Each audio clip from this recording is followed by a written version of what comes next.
안녕하세요. 예디야기입니다. 예디야기의 사연을 여러분들에게 읽어드릴 DJ 유진입니다. 구독과 좋아요 꼭 부탁드리며 오늘의 사연 바로 시작할게요. 안녕하세요. 저는 경북에 살고 있는 63살 여자입니다. 얼마 전 조카가 컴퓨터 인터넷이며 유튜브를 알려줘서 열심히 배우는 중이라 이것저것 해보고 있어요.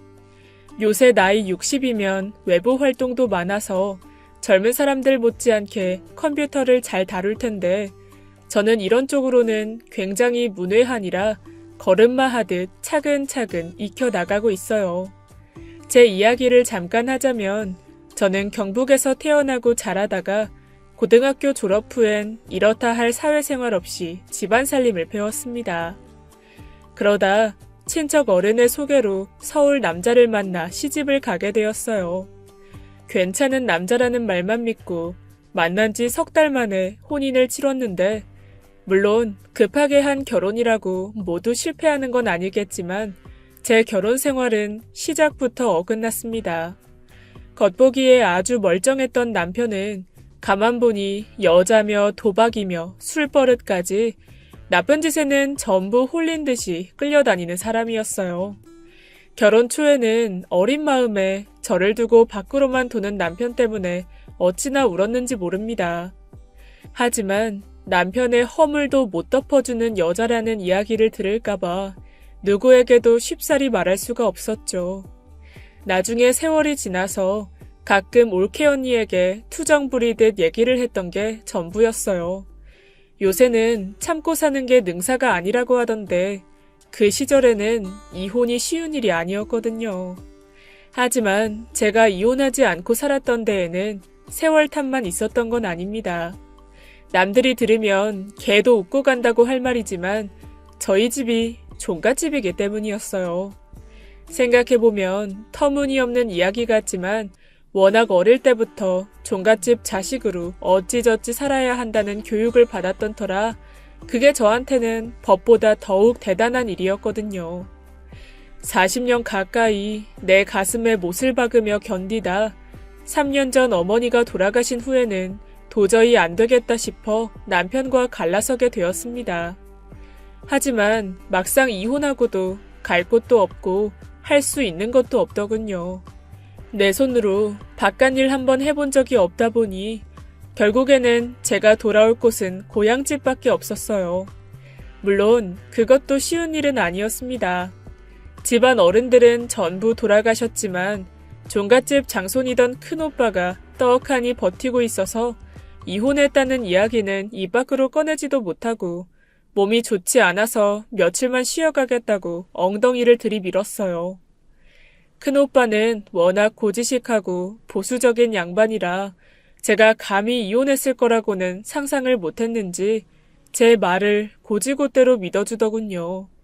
며칠이 몇 주가 되고 몇 달이 되는 동안에도 이서방 밥은 누가 챙겨주냐는 단 한 번의 물음만 있었을 뿐 다른 생각은 못하더라고요. 아휴, 이서방은 손이 없어요, 발이 없어요. 마누라가 아프면 서방이 직접 음식도 떠먹여주는 세상인데 자기 입에 들어가는 밥숟갈 하나 제대로 얻지 못할까봐요? 그래도 그게 순리가 아니지 않냐. 어쨌든 우선은 네가 낳는 걸 최우선으로 둬야 하니 어쩔 수 없다만 영 안 될 것 같으면 큰 병원이라도 가서 검사를 받던지 하자. 세월 이렇게만 보낼 수는 없는 노릇이잖냐. 아가씨 얼굴살 빠진 것 좀 봐요. 시집 가기 전엔 공기 좋고 물 맑은 동네 사니깐 얼굴이 뽀얗더니 서울이 영 사람 살 데가 아닌가 보네. 여기 남는 땅도 있는데 몸 낫는다고 올라갈 생각 말고 이서방한테 내려오든지 알아서 하라고 해요. 올케 언니의 말에 큰오빠는 헛기침을 한번 하고는 그 후로는 딱히 말이 없었어요. 절 보고 툭 하면 출가 외인이라고 말하던 큰오빠지만 그래도 막내 동생이라고 남매들 중에 특히나 저를 예뻐하셨거든요. 그래서 제 문제는 어찌어찌 덮고 넘어갈 수 있었어요. 물론 그 후에 생각지도 못한 일이 일어나면서 더욱더 제 문제는 아무것도 아닌 게 되었죠. 고향집에서 하루하루는 느긋하고 참 좋았습니다. 어릴 때는 어른들 눈치 보며 조용히 노느라 좋고 어쩌고 할 것도 없이 그저 답답하기만 했는데 서울의 빌딩 숲에서 40년 가까이 살다 보니 어쩜 그리 고즈넉하고 아름다울 수 있나 싶었어요. 몇 년 전부터 TV를 틀면 아름다운 여행지가 많이 소개되는데 제 고향집도 그중 어디에 견줘도 부족함이 없을 정도거든요. 물론 100년도 넘은 기와집이다 보니 하루에도 12번씩 손봐야 할 곳이 생겨나지만 부지런한 큰오빠와 올케 언니의 손길에 세월의 흔적은 그저 아름다움으로 남았을 뿐이에요. 하지만 잠시 들렀다 가는 제 눈에는 아름다움이지만 오빠와 올케 언니에게는 인고의 시간이 함께했겠죠. 사실 제가 오늘 이렇게 사연을 쓰는 이유도 오빠와 올케 언니의 이야기를 하고 싶어서예요. 동생들이 갑갑한 고향을 떠나 자신들의 삶을 찾아갈 때도 오빠와 언니는 언제나 그 자리에서 저희를 배웅해주고 다시 돌아오는 날엔 한결같은 모습으로 반겨주는 사람들이었습니다. 고향집 바닥에 있는 오래된 나무처럼 그렇게 자신들의 자리를 지키며 살아왔어요. 종갓집 맞이로 태어나 평생을 자기 뜻 한 번 입 밖으로 내지 않고 그저 어른들이 알려주는 대로 온전히 그 삶을 받아들인 오빠와 그 옆에서 꾀 한 번 부리지 않고 종갓집을 꾸려온 올케 언니.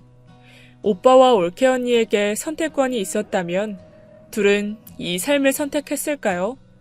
한 번은 제가 언니한테 물은 적이 있습니다. 언니는 뭐가 좋다고 종갓집 맏며느리 자리에 덜컥 시집 온 거예요? 나는 그 자리 돈을 얹어서 준다고 해도 싫을 것 같은데 말이야. 그땐 뭘 알고 왔나? 그냥 아버지가 너 그리로 가라 하니까 네 알겠어요 하고 오는 거죠. 그래도 어려서부터 손도 빠르고 음식하는 걸 좋아해서 그렇게 힘든 것도 아니었어요. 언니다운 말이네. 그래도 내 눈에는 언니가 참 대단해 보였어요. 어휴, 일도 일이지만 사사건건 집안 어른들이 참견하고 무슨 예의며 법도며 뭐가 그렇게나 많은지 50 넘은 손자 며느리 회초리 치는 사람이 우리 할머니 말고 또 있었겠어요? 언니는 그런 것도 다 아무렇지 않았어? 다시 태어나도 우리 집에 시집 올 거예요? 힘들었던 종갓집 살림은 아무렇지 않다던 언니였지만 제 마지막 물음에는 이렇다 할 대답은 않고 생각에 빠진 얼굴로 그저 먼 산만 보더군요. 구구절절 말하고 기억하면 못하겠냐만 올케 언니가 회초리를 맞았던 일은 제 기억에서도 참 아프게 남았답니다. 그때가 아마 조카가 6, 7쯤 됐을 땐가 봐요. 한참 뛰어놀고 싶어 몸이 근질근질한 나이다 보니 조카도 다른 사내 아이들처럼 밖에 나가 친구들과 어울리며 공차고 노는 걸 좋아했어요. 하지만 집안 어른들은 조카가 그렇게 뛰어노는 걸 무척이나 못마땅해 하셨습니다. 저러다 우리 증손자 다치면 어쩌려고 그러냐? 할머니는 무슨 걱정이 그렇게 많으셨는지 종갓집 증손자가 혹여 넘어져서 생책이라도 날까봐 다 구부러진 허리를 하고서는 아이들 놀이터를 쫓아다닐 정도였어요. 문제는 그러다가 정말 조카가 다치게 된 겁니다. 크게 다친 건 아니고 친구들과 어울려 놀다가 흙바닥에 넘어지면서 얼굴을 쓸리게 된 거예요. 큰 상처도 아니었고 연고 잘 바르고 며칠 지나면 상처도 싹 없어질 것 같은데 할머니는 그게 올케 언니의 잘못인 것 마냥 회초리를 들었습니다. 참, 그날의 기억이 더욱 마음에 남았던 건 억울할 만도 한데 한마디 대꾸도 없이 할머니의 매질을 견딘 언니의 모습 때문이에요. 사실 그날은 집안 제삿날이라 하루 종일 손에 물 마를 새가 없던 언니는 조카가 넘어지는 것도 보질 못했어요. 하지만 며느리라는 자리가 그런 건지 아니면 어머니의 자리가 그런 건지 집안에 일어나는 모든 크고 작은 일들은 항상 언니의 탓이 되었답니다. 어른들 생전에는 그런 언니가 안쓰러워도 고맙다, 미안하다 말 한 번을 저 또한 제대로 건네지 못했어요. 예전에 한번 고향으로 내려가는 길에 언니에게 좋은 화장품 하나 사다 줬다가 제 친정 엄마에게 온갖 소리를 다 들었거든요. 무엇이 대단한 일을 한다고 이런 것까지 챙겨다 주니? 아유, 그럴 정신 있으면 네 조카 운동화라도 한 켤레 사다 줘라. 매번 저렇게 말하면 올케 언니도 기분이 상할 법한데 언니는 오히려 그럴 때마다 배시시 웃으며 엄마에게 말했습니다. 다음 장날에 나갈 땐 민호 운동화 사올 테니까 너무 역정내지 마시고 이 화장품 어머님이 쓰세요. 전 쓰던 거 있어요.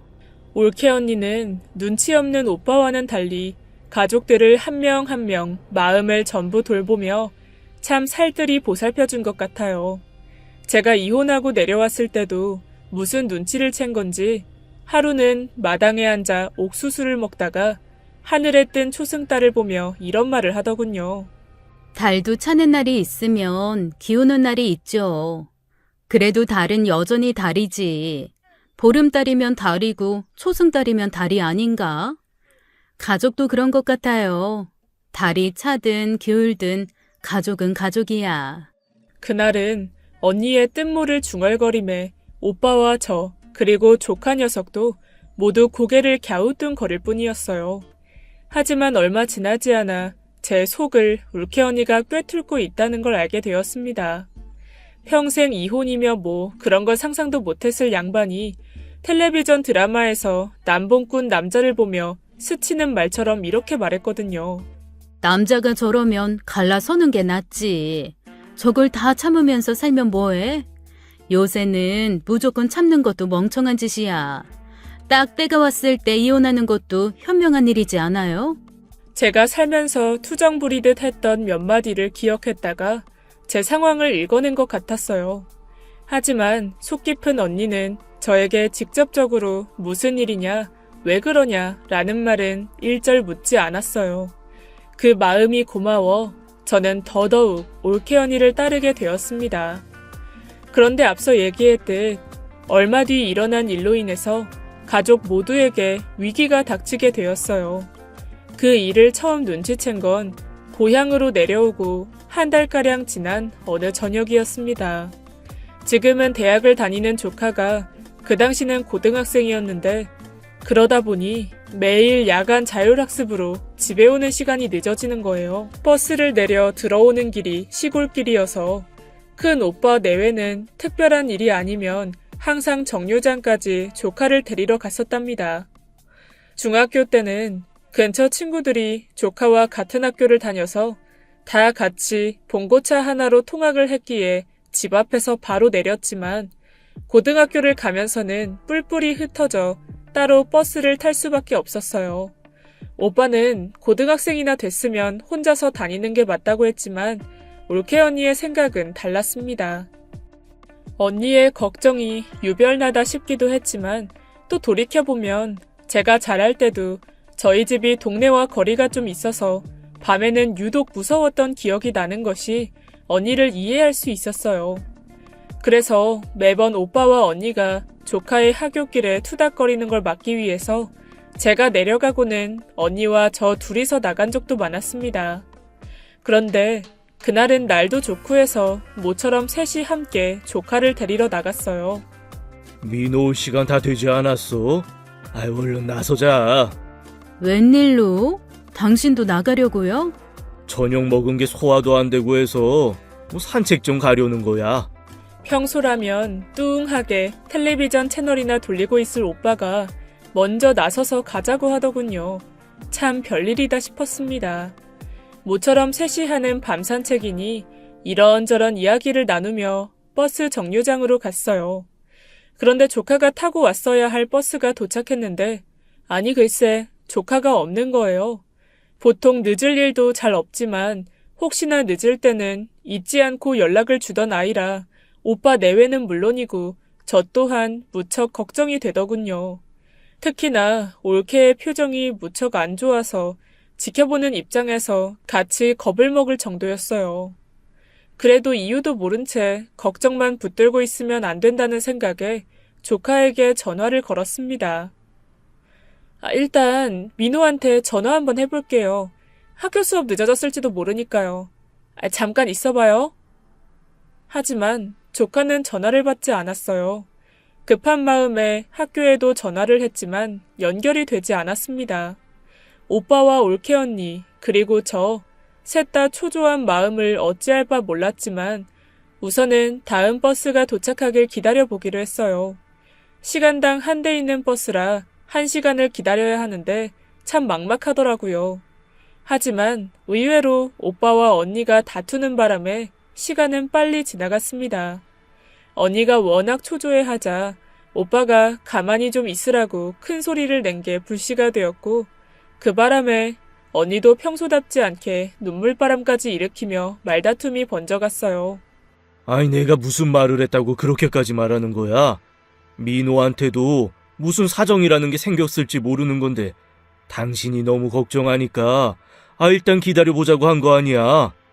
사실 제가 보기에도 언니의 비약이 너무 심하다 싶은 면은 있었어요.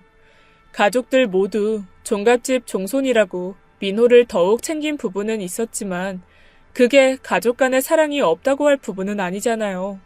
하지만 엄마 입장에서는 또 나름 서운한 부분이 보였나 보다 싶어서 굳이 오빠와 언니의 싸움에 끼어들진 않았습니다. 그렇게 1시간이 후딱 지나고 다음 버스에 민호가 타고 있더군요. 걱정했던 것과 달리 학교에 핸드폰을 두고 와서 다시 가지러 가느라 버스도 놓치고 연락도 못 받았다고 하더라고요. 이놈아, 그럼 내일 찾으면 될걸. 아무도 없는 학교에 혼자 찾으러 가는 게 말이 되니? 그리고 가족들 걱정할 거 생각해서 핸드폰 찾으면 제일 먼저 연락을 해줬어야지. 학교에 당직 선생님 계신데 뭐가 걱정이에요. 그리고 배터리 간당간당해서 연락 못했어요. 조카는 제 나름의 변명이라고 제 엄마의 말에 따박따박 대꾸를 하는데 그 모습이 평소 조카의 성격과는 영 달라서 찝찝한 기분이 들었어요. 그래도 아무 일 없는 게 어딘가 싶어서 그날은 그렇게 지나갔습니다. 그런데 다음날 오빠가 올케 언니 몰래 저를 부르더군요. 영우가, 이 오빠가 할 말이 좀 있는데 좀 이따 네 언니 장에 가고 나면 잠깐 시간 좀 내줄 수 있겠냐? 원래는 언니와 함께 장에 가기로 했었지만 오빠의 표정이 꽤나 심각해 보여 알겠다고 했어요. 언니에게는 따로 오빠가 할 말이 있다더라 라는 말은 안 하고 집에서 할 일이 있으니 이번에는 혼자 다녀오라고 했습니다. 제 말에 언니는 잠시 머뭇머뭇 생각하는 것 같더니 이렇게 말하더군요. 그래요, 그럼. 나도 오랜만에 친구한테 좀 들렀다 올 테니 나 기다리지 말고 오빠랑 밥 차려 먹고 있어요. 보통은 장을 들렀다가도 곧장 집으로 오는 언니였기에 이상하다는 생각도 들었지만 또 한편으로는 나 때문에 그동안 동네 사람들과도 어울리지 못했구나 싶었어요. 그쯤 일어나는 일들은 한편으론 이상했고 또 다른 면에서는 그럴 수 있구나 싶은 경우가 많았습니다. 왜냐하면 오빠가 저를 따로 불러서 했던 말도 그랬거든요. 딴 게 아니라 네 올케 언니가 요새 영 이상하구나. 혹시 뭐 들은 말 없냐? 무슨 말이요? 글쎄, 그건 나도 모르지. 근데 네 언니가 요즘 자꾸 뭔가를 숨기는 것 같기도 하고 도무지 알 수가 없구나. 어제만 해도 사실 아침부터 민호랑 싸우는 소리를 들었단다. 모르긴 몰라도 민호가 그것 때문에 일부러 늦게 온 게 아닌가 싶어. 전날에 조카의 말투에서 찬바람이 돈다는 건 저도 느꼈었기 때문에 오빠의 말이 일리가 있다는 생각을 했어요. 하지만 이어지는 오빠의 말에는 도대체 말도 안 되는 소리라고 핀잔을 주었습니다. 내 입으로 이런 말을 하게 될 줄 몰랐다만 네 올케 언니가 밖에서 남자를 만나 허튼 짓을 하는 거 아닌가 모르겠다. 그게 무슨 말이에요? 아니 내내 집에만 있는 사람이 도대체 밖에서 뭘 한다고 오빠는 그런 말을 아무렇지 않게 내뱉어요? 제가 정색을 하며 말하자 큰오빠는 헛기침을 하며 무안해 하더군요. 참, 동생 붙잡고 이런 얘기를 한다니 면이 안 서는구나. 그냥 못 들은 걸로 해라. 큰오빠와 저의 대화는 거기서 끝이 났습니다. 그런데 사람이 아무 소리 못 들었을 때는 보이지 않던 것들이 무슨 소리라도 하나 들으면 주구장창 눈에 보인다는 걸 아시나요? 제가 그랬어요. 세상 천지 둘도 없을 만큼 좋은 사람이라고 생각했던 올케의 행동이 그때부터 제 눈에도 조금씩 이상해 보였어요. 사실 그날만 해도 그랬습니다. 장을 갔다가 친구네에 들렀다 온다고 말하던 올케의 모습이 이상했었죠. 뿐만 아니라 장에 다녀온 올케는 더욱 이상한 느낌을 풍겼습니다. 도대체가 장에 다녀온다던 사람이 뭐 하나 손에 든 것도 없이 마당으로 불쑥 들어오더군요. 그리곤 오빠와 제 얼굴을 쳐다보지도 못하고 빠르게 부엌으로 들어갔어요. 평소라면 그런 행동들이 제 눈에 어떻게 비춰졌을지 모르겠지만 오빠에게 이상한 소리를 들은 직후라 확실히 무슨 일이 생긴 듯 보였습니다. 저는 곧장 언니를 따라 부엌으로 들어갔어요. 그런데 언니의 얼굴이 온통 퉁퉁 부은 것이 어디서 한숨 자다 온 것 같이 보였어요. 언니, 장을 간다더니 빈손으로 왔어요? 제가 그렇게 말하자 언니는 그제야 손에 들린 게 아무것도 없다는 걸 눈치채더라고요. 그게 오늘은 좀 늦게 가서 그런지 좋은 건 다 팔렸더라고요. 말까지 더듬으며 핑계를 대는 모습이 여간 이상한 게 아니었어요. 속으로 오빠 때문에 괜히 나까지 쓸데없는 생각을 한다고 마음을 다잡았지만 한 번 틀어진 눈길이 제자리로 돌아오기란 여간 힘든 일이 아니죠. 그렇게 며칠이 지나고 주말이 왔을 때 저는 더는 의심이라고 할 수 없는 놀라운 광경을 목격하게 되었습니다. 물론 주말이 오기까지 며칠 사이에도 올케의 수상쩍은 행동은 몇 번이나 있었어요. 핸드폰을 하루에도 수십 번 들었다 놨다 하며 가족들과 잠시만 떨어져 있어도 누군가와 연락을 주고받는 모습을 보였어요. 또 한참을 불러도 제 소리를 못 듣고 멍하게 딴 생각에 빠져있는 모습도 자주 보았고요. 그렇게 의심이 한 겹 한 겹 쌓이는 동안 문제의 주말이 되었습니다. 그날은 토요일이라 조카도 집에 있었어요. 원래 조카는 사내 아이여도 곰살 맞고 애교가 많아서 저뿐 아니라 삼촌 고모들과 친구처럼 무척 잘 지내는 아이였어요. 불과 며칠 전까지만 해도 저와 농담 따먹기를 하며 히히덕 거리던 아이가 갑자기 사춘기가 온 건지 토요일 오전 내내 밥 먹으라는 제 엄마의 말도 무시하고 방에만 틀어박혀 있더군요. 고모가 된 입장에서 조카가 무슨 고민이 있는 건 아닌지 걱정도 되고 요 근래 집안 분위기가 영 마음에 걸려 먼저 방문을 두드렸어요. 민호야, 점심 먹고 고모랑 영화 보러 갈래? 아니다. 나가서 점심 먹고 영화 보고 오자. 얼른 나와서 씻고 준비해. 하지만 조카는 대답이 없었어요. 그래도 제 말을 듣고는 있는지 부스럭부스럭 일어나는 소리가 들렸습니다. 고모 밭에 있을 테니까 준비 다 되면 전화해. 그리고 저는 밭일을 하고 있는 오빠를 돕기 위해 밭으로 갔어요. 1시간가량 이런저런 일을 하다가 시간이 됐을 법한데 조카에게 전화가 없어서 다시 집으로 향했습니다. 아무래도 조카가 제대로 뿔이 나서 저와의 외출도 안 하려는 듯 보여서 다시 한번 말하기 위해서였죠. 그런데 집 근처에 다다랐을 때 마당에서 큰 소리가 나고 있더군요. 무슨 일인가 싶어 냉큼 들어가 보려다 조카의 말에 저는 걸음을 멈추고 몰래 이야기를 엿들을 수밖에 없었습니다. 엄마가 지금 무슨 일 하는지는 알고 있어요? 가족들이 전부 알게 되면 그때 어쩔 건데 뭐라고 할 거냐고. 민호야, 엄마도 어쩔 수 없었어. 너도 알잖니. 엄마 마음 조금만 이해해줄 수는 없겠어? 조카와 올케 언니 사이에는 잠깐의 침묵이 흘렀어요. 그리고 잠시 후 조카가 가라앉은 목소리로 마지막 말을 했어요. 엄마가 얘기 안 하면 내가 할 거야. 그러니까 가족들한테 숨기지 말고 다 얘기해. 내가 이 집안 사람이 아니라는 거 더 감추지 말아요. 이후에는 올케 언니의 울음소리만 들렸어요. 저는 일단 자리를 피하는 것이 옳다 싶어 다시 밭으로 갔습니다. 잠시 후에 조카에게 전화가 오더군요. 고모, 저 준비 다 했어요. 어디세요? 그래. 고모 밭이니까 버스 정류장에서 만나자. 머리가 너무 복잡한 상황이라 올케 언니 얼굴을 마주할 자신이 없어서 버스 정류장에서 만나기로 약속을 했습니다. 그날 하루가 어떻게 갔는지 도무지 기억이 안 나네요. 조카도 그렇고 저도 그렇고 둘 다 밥 먹을 때도 영화를 보고 나와서도 딱히 대화를 하지는 않았어요. 제 머릿속에는 온통 조카의 마지막 말만 맴돌았습니다. 사실 오빠와 언니 사이에는 결혼 후에 오랫동안 자식이 없었어요. 처음에는 집안 어른들이 대를 잇지 못하는 것에 올케 언니를 심하게 타박하곤 했었죠. 그러다 병원에서 오빠에게 문제가 있어서 임신이 힘들다는 이야기를 듣게 되었어요.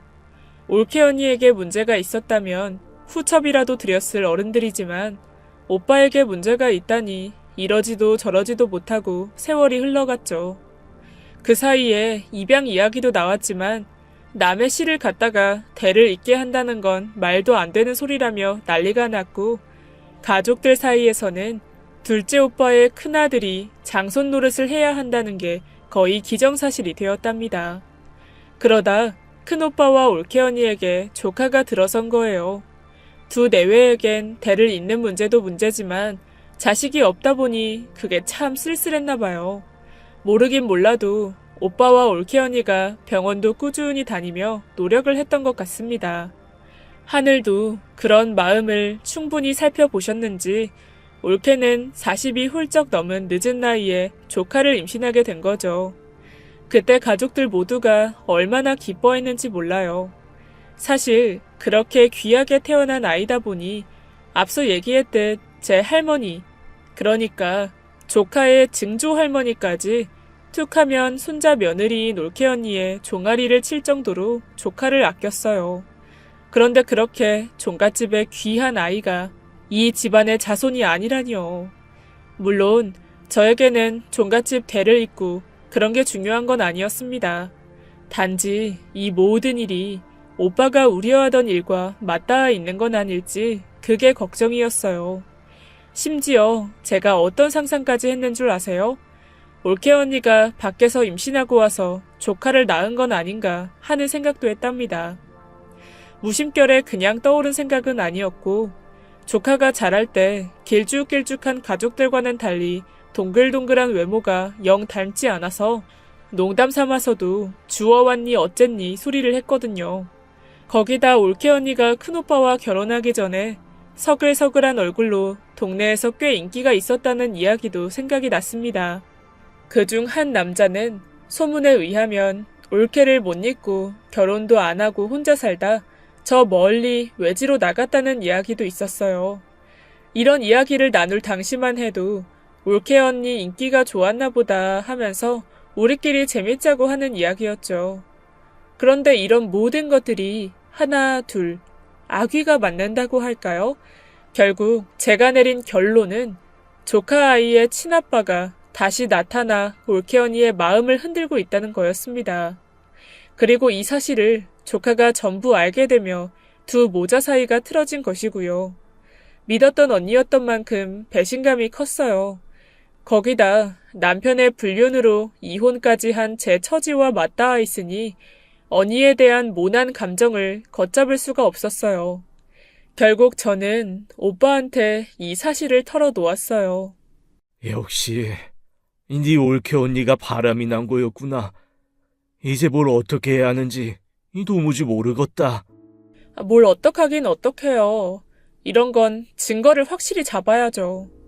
그럼 그 후에 어쩌냐? 아휴, 오빠도 참 답답하네요. 이혼을 하든 뭘 하든 해야지. 그럼 이대로 바람피는 걸 옳다쿠나 지켜만 봐요? 이혼이라니 그게 도대체 무슨 말이야? 먼저 가신 부모님을 생각해서라도 이혼만은 안 된다.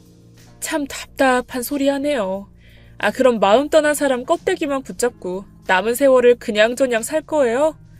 그게 사는 거예요? 그리고 오빠 말 맞다나 당장은 이혼을 안 한다고 하더라도 사람 앞일은 모르는 거예요. 오빠는 아무 준비 안 돼 있는데 언니가 불쑥 이혼하자고 하면 그땐 어쩔래요? 이혼이야 나중 가서 결정한다지만 증거가 있어야 뭐든 수월하게 풀린다는 걸 직접 경험했었기에 저는 더욱 오빠를 설득했습니다. 결국 몇 시간을 설득한 끝에 오빠는 우선 올케 언니가 바람을 핀다는 증거를 잡기로 했어요. 그리고 돌아오는 장날이 되어 올케 언니 혼자 장애를 보내고 오빠와 저는 언니의 뒤를 몰래 따라갔습니다. 혹여나 언니에게 미행 사실을 들키는 건 아닐까 조마조마했는데 다행히 지역에서 제법 큰 장이라 사람이 바글바글 들끓어 들킬 염려는 전혀 없었어요. 저희 남매는 언니에게서 멀찍이 떨어져 천천히 따라갔답니다. 시장에 도착한 언니는 익숙한 길을 빠르게 걸어 가장 먼저 정육점으로 가 소갈비를 샀어요. 이때까지만 해도 제 생각으로는 저녁에 갈비찜을 하려나 여겼어요. 정육점을 나온 언니는 또다시 익숙한 걸음으로 빠르게 여기저기 구경도 하고 물건도 사더라고요. 그런데 어찌나 급하게 다니는지 몇 번이나 놓칠 뻔한 걸 겨우 찾아내서 따라 붙곤 하였습니다. 시장을 돈 지 1시간이 채 지나지 않아 언니의 손에는 장본 물건들이 한가득이 되었어요. 워낙 거리를 두고 쫓는 거라 언니가 무엇을 샀는지 확인은 되지 않았지만 비닐봉지 중 하나에 파가 삐죽 튀어나와 있더군요. 원래 언니가 장날에 채소도 사와요? 그 해의 흉장난 채소는 시장에서 사다 먹긴 했지. 하지만 그 해는 해도 좋고 비도 적당히 와서 웬만한 작물은 전부 잘 됐거든요. 이상하다 싶어 오빠와 한참 그 얘기를 주고받았는데 올케 언니가 벌써 멀찍이 차도까지 나간 것이 아니겠어요? 곧바로 뒤쫓았지만 생각지도 못한 광경에 오빠와 저는 멈춰서고 말았습니다. 검정 승용차 한 대가 언니 앞에 멈춰서더니 운전석에서 웬 남자가 내려 언니의 손에서 짐을 받아드는 걸 보았거든요. 올케 언니와 그 위문의 남자는 모라모라 속삭이더니 희미한 웃음 뒤에 함께 차를 타고 떠났습니다. 그 광경을 모조리 다 보고 난 후에야 뒤를 쫓아야겠다는 생각이 들었어요. 저는 넋을 잃고 언니가 떠난 자리만 보고 있는 오빠에게 말했습니다. 얼른 택시 타고 뒤쫓아갑시다. 그래. 그러고도 오빠는 멍하게 있더군요. 저는 멍하게 있는 오빠를 닥달해 택시에 태웠어요. 한참 앞에 검은 차가 달리는 것이 보였습니다. 하지만 얼마 가지 못해 신호 때문에 놓칠 지경이 되자 애가 타기 시작했어요. 아저씨, 죄송한데요. 조금만 더 빨리 가실 순 없을까요? 저희가 너무 급해서 그래요. 가는 족족 신호가 걸리는데 어떻게 이것보다 빨리 가요? 정 답답하면 뛰어서 쫓아가든지. 제가 재촉하니 택시 기사님은 일부러 더 느긋이 가는 것 같았어요. 결국 쫓아간 지 얼마 되지 않아 오빠와 저는 언니가 탄 검은 차를 놓치고 말았습니다. 순간 어찌나 열이 나는지 손부채를 하며 화를 식혀보려는데 그게 마음대로 되나요? 옆에 앉은 오빠는 천지 본 적 없는 멍한 얼굴로 앉아있는데 그 모습은 또 그거대로 어찌나 서글픈지요. 결국 그날은 더는 할 수 있는 게 없어서 차를 돌려 집으로 갔습니다. 그리고 3-4시간 정도 지났을 때 올케 언니가 오더군요. 마음이 상할 대로 상해서 본척만척 있으니 언니가 슬쩍 말을 걸었어요. 아가씨, 꽈배기 맛있어서 하나 사왔어요. 얼른 먹어요. 언니는 저에게 꽈배기 봉지를 내주더니 장본 걸 가지고 부엌으로 들어갔어요. 저는 혹시나 하는 마음에 따라 들어가서 아까 언니가 사둔 갈비가 있는지 확인을 했어요. 하지만 없더군요. 오늘 저녁 갈비찜 먹고 싶었는데. 괘씸한 마음에 저는 일부러 언니를 떠보려고 저렇게 말했어요.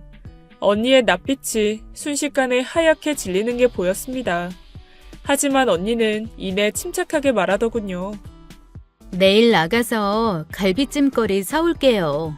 오늘은 고등어 굽고 겉절이해서 먹어요. 우리 밭엔 겉절이 배추가 이번에 영 못하던데 장에 가니까 좋은 게 있어서 한 단 사왔어요.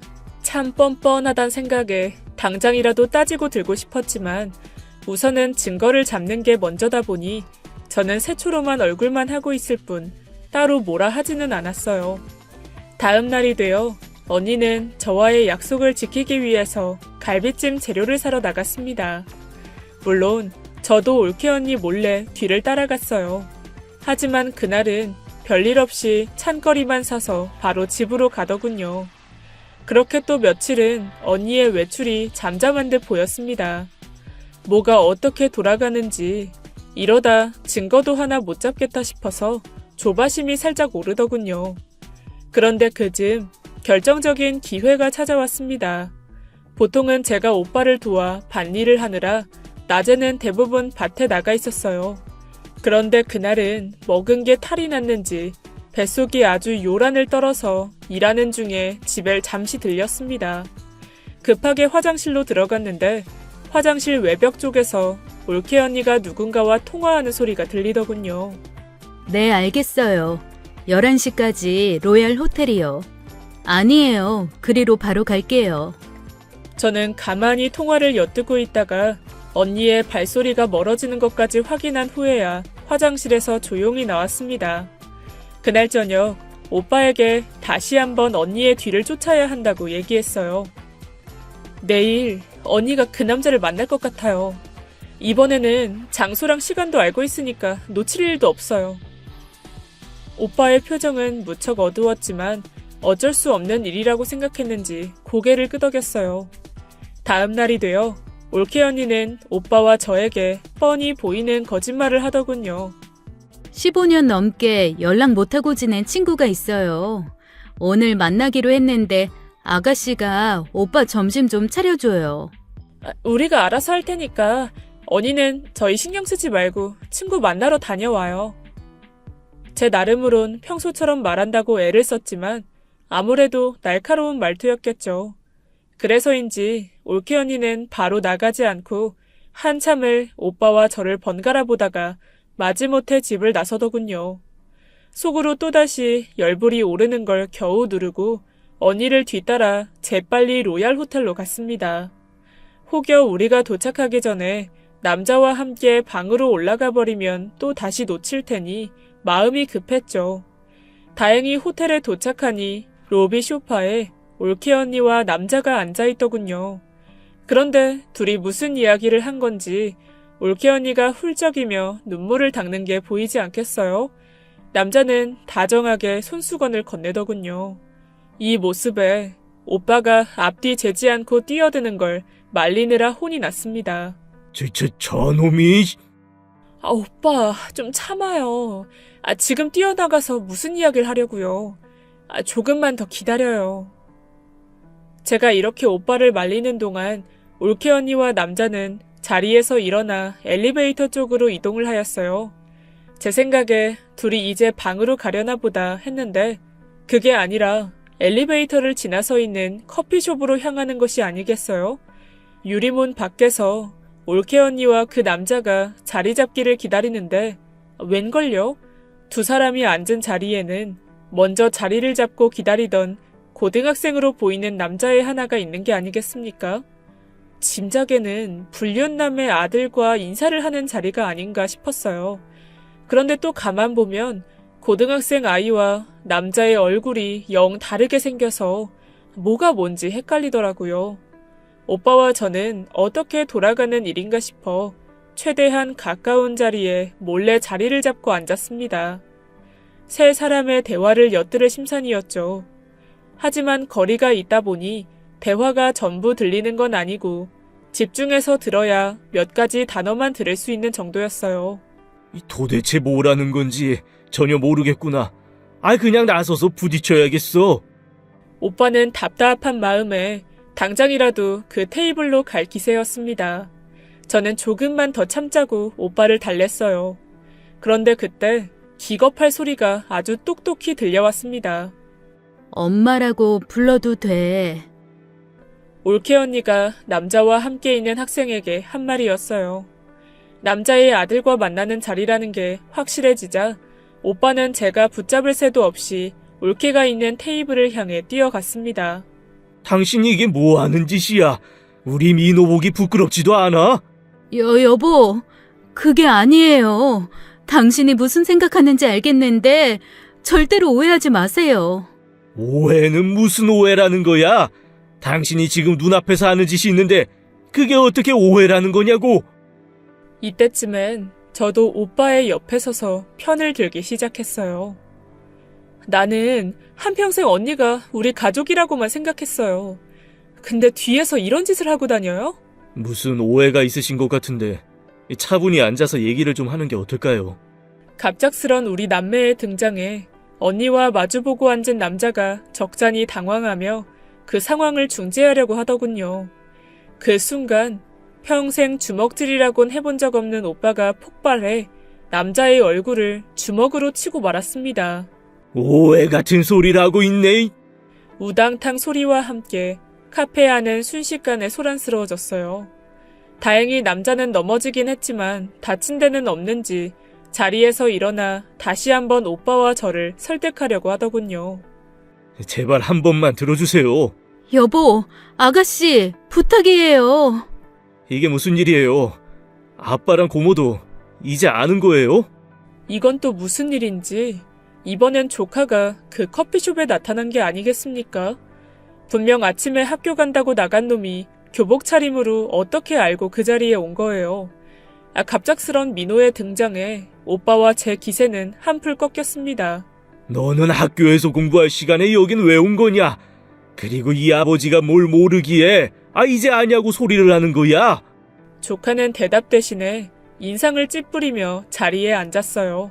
당신이랑 아가씨도 많이 놀랐을 텐데 일단 자리에 앉아서 시원한 커피라도 한 잔 마시고 천천히 얘기해요. 언니 말 맞다나 오빠와 저는 놀란 가슴을 진정시키기 위해 시원한 커피를 한 잔씩 주문해 단번에 꿀떡꿀떡 넘겼습니다. 어디서부터 말을 꺼내야 할지 모르겠네요. 그러지 말고 민호야, 나가서 아빠랑 고모 드시게 청심환 좀 사와라. 도대체 무슨 일이라서 청심환을 사오라는 거야?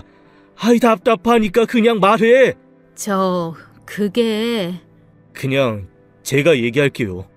올케 언니가 머뭇거리자 조카가 답답한 듯 말했어요. 여기 있는 저 남자애랑 제가 서로 바뀐 거래요. 그래서 오늘 처음 얼굴 보기로 한 거고요. 그게 무슨 말이니? 저 애랑 네가 바뀌었다니? 그러니까 우리가 태어나던 날 병원에서 실수를 해서 각자 낳아주신 부모가 아니라 생판 모르는 집에서 자라게 된 거라고요. 그제야 얼마 전 조카가 했던 말과 아귀가 맞아 떨어지더군요. 올케에게 자신이 우리 집안 핏줄이 아니라고 소리치던 그 말이요. 미안해요. 그 사실을 알게 됐을 때 바로 얘기했어야 하는데 도저히 그럴 수가 없었어요. 결국 언니는 눈물을 흘리며 그간의 자초지종을 털어놓았습니다.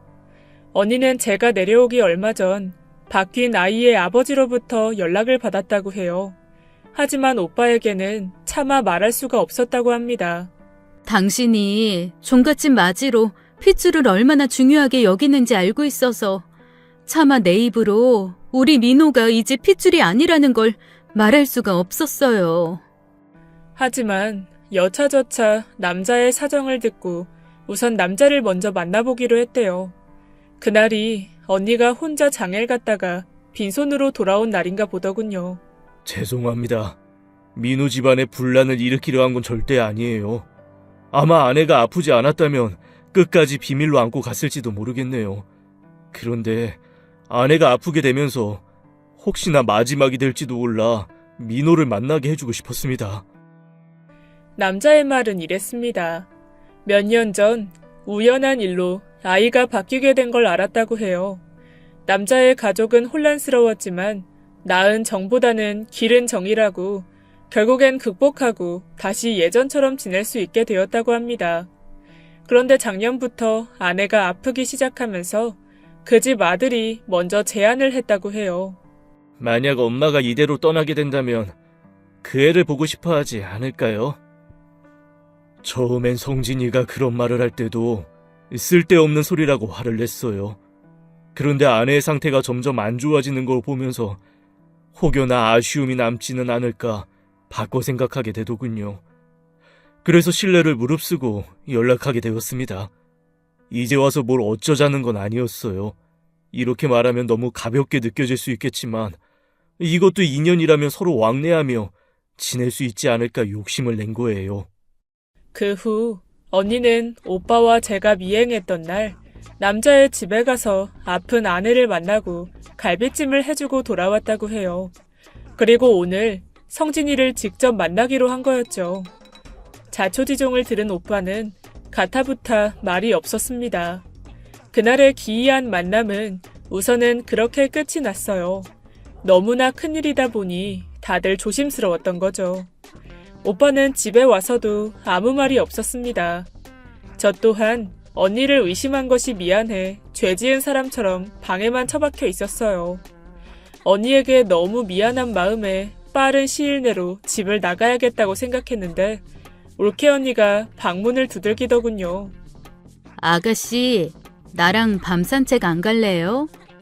언니와 저는 말없이 한참을 걸었습니다. 그러다 제가 먼저 말을 꺼냈어요. 언니, 오해해서 미안해요. 참, 내가 살아온 모양새가 하도 못나서 뭔 일만 나면 의심부터 하게 되네요. 내가 아가씨라도 의심했을 거예요. 이렇게 풀 수 있다는 것만도 다행이죠. 일전엔 그 집에 가보니 엄마가 아파서 사는 꼴이 영 엉망이더라고요. 민호가 내 새끼라는 건 변함없지만 그 아이에게 죄책감이 느껴져서 외면하지 못하겠어요. 그의 아빠 말처럼 서로 왕래하며 지낼 수 있다면 좋겠는데 당장엔 민호 아빠가 뭘 어쩌자고 할지 그게 더 걱정이기도 해요. 혹시나 민호를 내치면 어쩌죠? 언니는 자신이 의심받았던 것들은 전혀 개의치 않고 그저 민호 걱정만 하더군요. 역시나 그게 부모의 마음인가 봅니다. 밤 산책을 마치고 집으로 가니 오빠가 마루에 앉아 기다리고 있더군요. 저기 여보. 오빠는 언니를 불러놓기만 하고 한참 헛기침을 하며 뜸을 들이더군요. 아휴, 명짧은 사람은 듣지도 못하고 죽겠네요. 제가 그리 말하니 그제야 큰오빠는 멋쩍은 듯 언니에게 미안하다고 사과를 했어요. 이상한 생각해서 너무 미안해. 아니, 내가 당신을 제일 잘한다고 생각했는데 결국엔 당신 속도 모르고 이 못난 짓을 하고 말았네. 그의 이름이 성진이라고 했나? 이 좋은 애 같더군. 그 집 아버지도 좋은 사람 같아 보였어. 다른 게 아니라 우리 민호하고도 동갑이니 왕래하며 서로 보듬고 잘 지내는 게 옳은 일 같아. 올케 언니는 오빠의 말에 또다시 울음을 터뜨렸어요. 우리 민호요? 그럼 당신 민호를 내칠 생각은 없는 거죠? 이 세상에 자식을 내치는 부모가 어딨다고 당신은 그렇게 말하는 거야. 나는 당신에 대해서 전부 알지 못하지만 당신도 마찬가지가 꾸려. 같이 산 세월이 40년이 넘었는데 아직도 서로를 다 모르니 앞으로 100년은 더 살아야 이제 좀 알겠구나 하고 눈 감을 수 있겠어. 오빠의 말에 올케 언니와 저는 웃을 수밖에 없었네요. 살면서 겪는 예기치 못한 일들에 눈물바람만 하고 있는 것보다는 웃을 수 있는 여유가 있다는 게 참 감사한 일이죠. 그 후 3년이 지난 지금까지도 성진이네와 오빠네는 서로 왕래하며 잘 지내고 있답니다. 아, 그리고 오빠는 이런 큰일을 겪어서인지 나중에 제가 이혼했다는 걸 알게 된 후에도 그런 망난이랑은 애저녁에 헤어졌어야 한다며 오히려 제 편을 들어주더군요. 아무튼지 간에 올케 언니 말 맞다나 달이 차든 기울든 가족은 가족이니 앞으로 남은 생도 변함없이 서로 아끼며 살아가고 싶네요. 제 이야기를 들어주셔서 감사합니다. 지금까지 예디야기였습니다. 끝까지 함께해주신 여러분 진심으로 감사드리며 저는 내일 이 시간 다시 돌아올게요. 감사합니다.